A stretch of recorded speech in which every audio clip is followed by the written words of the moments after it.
Praise the Lord. For me, wakwa abadeba uti asie senjumedie iso. Enenso nyame nkronkron ye bompa ye se obeboa yen yemboa fo kese. Awurade boa yen ne titu ya na monsi ye maye. Wo Jesus Christ today mo ene ya bompa ye. Hallelujah. For enenso ye befa ya kinkan samofi Yohane Asempa etidunum. Nchichim ba kokosi enwotwe. Yesu Christo se mini no crabo beno. No cra osimi mini no crabo beno na me papa nso na eye okuafo no. Na otwa aba bia enso aba.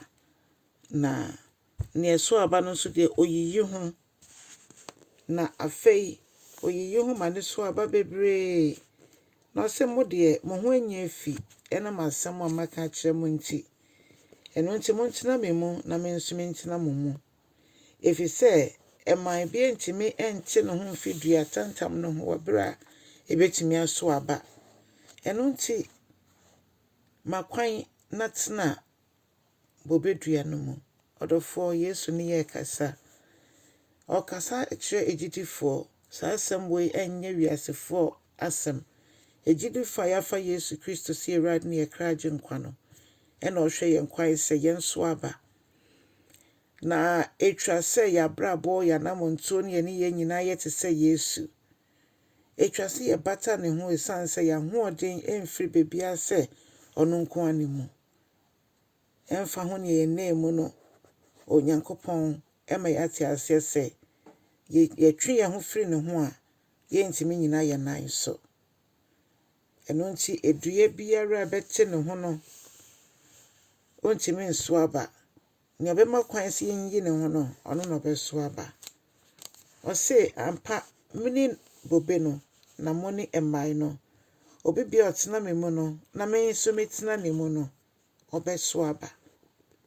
Yetena Onyankopɔn mu, yetena n'asɛm mu, yetena n'akwankyerɛ mu. Na no nso tie mu a obobra no fa ye mu. Nti bibia bedi adanse se nyame nkronkron ete wo mu, ete me mu. Yana montuo ye kasa ye ne ye. Ni nyinara etwa se di adanse se ye wo Kristo mu na ono nso ewo ye mu. O se mo kwetimi a montimi nya hwe ampa. Mene wa ahoden be na ye wo ye ni ahoden bia. Ene tie kweti Yesu Kristo a ye ntimi nya hwe. Etwa se ye makwan na nyame nkronkron yiyi ye ho.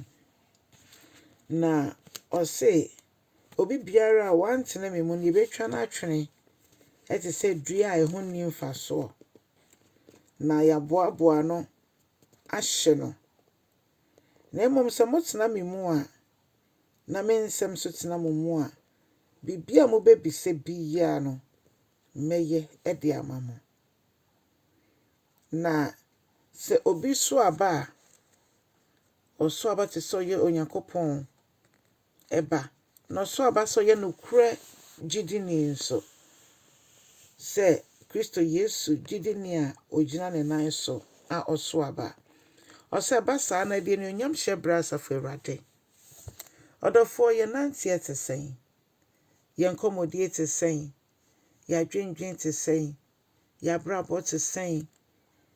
Empe bebre wiasefo ekọ a obehwe na gidifo bebre so ne omo etwe konua baako. Eba ne se gidifo so kọ a na sa nipa no san di mu.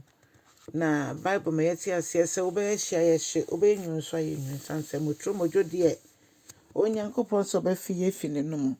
Nti odofo moma ye mbata bobe no no kura bobe no de chese bobe bebre ewo ho anse ya hwe ne yi a ebekọ ede ho akọbata ne enye papa no ncheche bebre na ekoso na emom se makwan se nyame nkronkron di me kan church me mama akwankyere a se bebi na ye bom paya wotinka ohonhom se ha nyame honhom ewo ha se nyame asem ncheche mu bia wotinka na se honhom kronkron ti wo mu nti o se motena me mu na me nso metina mo mu a eno na bibia mbebe se bia me de be mamo.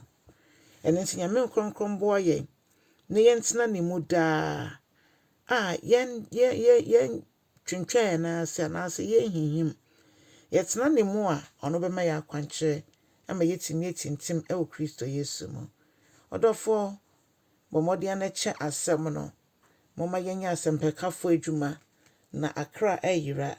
Na Kristo ankyɛ no sɔne n'ani onye mu a yɛmu biara anyɛ ɔyeraba. Onyame nhyira wo na sɛ Yesu ama na yɛbɛhyia ɔkyena ɛwɔ yɛ na wɔtwe wie mpɛnsɛmpɛnsɛ mu dwumadie no mu. Onyame nhyira wo. Bye bye.